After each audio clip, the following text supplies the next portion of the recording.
Snapchat அக்கௌண்ட்ல இருக்கக்கூடிய user நேமை எப்படி சேஞ்ச் பண்றது அப்படிங்கறத பத்தி தான் டீடைல்டா இந்த வீடியோல பார்க்க போறோம். வீடியோ ஃபுல்லா பாத்தீங்கன்னா எப்படின்ற டீடைல்ஸ் நீங்க தெரிஞ்சுக்கலாம். வீடியோக்குள்ள போலாம். ஸ்னாப்சாட் ஆப் ஓப்பன் பண்ணிடுங்க. ஓப்பன் பண்ணிட்டு சைடில் ப்ரொஃபைல் ஆப்ஷன் இருக்கும், அதை கிளிக் பண்ணிடுங்க. அதை கிளிக் பண்ணதுமே ப்ரொஃபைல் பேஜ் ஓப்பன் ஆகிடும்.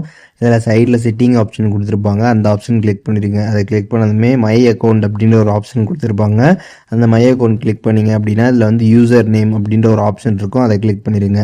அதுக்கு கீழே பார்த்தீங்கன்னா சேஞ்ச் யூசர் நேம் அப்படின்ற ஒரு ஆப்ஷன் இருக்கும். அதை நீங்கள் கிளிக் பண்ணதுமே பார்த்தீங்கன்னா உங்களுக்கு இந்த மாதிரி ஒரு பாப்அப் மெசேஜ் ஷோ ஆகும்.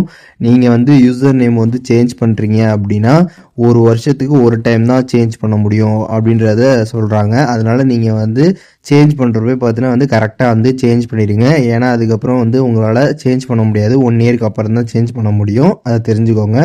அண்ட் இதில் பார்த்தீங்கன்னா கண்டினியூ ஆப்ஷன் இருக்கும், அதை கிளிக் பண்ணிடுங்க. கிளிக் பண்ணதுமே இப்போது உங்கள் ஸ்னாப்சாட்டில் இருக்கக்கூடிய அந்த யூசர் நேம் இருக்கும், அதை கம்ப்ளீட்டாக எரேஸ் பண்ணிவிட்டு என்ன யூசர் நேம் நீங்கள் வைக்கணும்னு நினைக்கிறீங்களோ அதை வச்சுருங்க.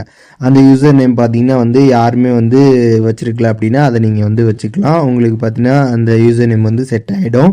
செட் ஆனதுக்கப்புறம் பார்த்தீங்கன்னா கீழே நெக்ஸ்ட் ஆப்ஷன் இருக்கும், அதை கிளிக் பண்ணிடுங்க. அதை கிளிக் பண்ணதுக்கப்புறம் பார்த்தீங்கன்னா உங்களோட அக்கௌண்ட்டோட பாஸ்வேர்ட் கேட்டிருப்பாங்க. பாஸ்வேர்டு நீங்கள் என்ட்ரு பண்ணிட்டு கீழே கன்ஃபார்ம் ஆப்ஷன் இருக்கும், அதை கிளிக் பண்ணிடுங்க. அதை கிளிக் பண்ணிட்டு திருப்பி கண்டினியூ கேட்கும், கண்டினியூ கொடுத்துட்டு திருப்பி கண்டினியூ கொடுத்துருங்க. ஒன்ஸ் நீங்கள் கொடுத்ததுக்கப்புறம் பேக் போய் பார்த்தீங்க அப்படின்னா உங்களோட யூசர் நேம் பார்த்தீங்கன்னா சக்ஸஸ்ஃபுல்லாக பார்த்தீங்கன்னா சேஞ்ச் ஆகிருக்கும். ஸோ இப்போது எப்படி ஸ்னாப்சாட் அக்கௌண்ட்டில் இருக்கக்கூடிய யூசர் நேமை சேஞ்ச் பண்ணுறது அப்படிங்கிற டீட்டெயில்ஸ் தெரிஞ்சுட்டுப்பீங்க. இதில் எதுவும் டவுட் இருந்துச்சுன்னா கண்டிப்பாக கமெண்ட்ஸில் மென்ஷன் பண்ணுங்கள், நான் எல்லாருக்குமே ரிப்ளை பண்ணுறேன்.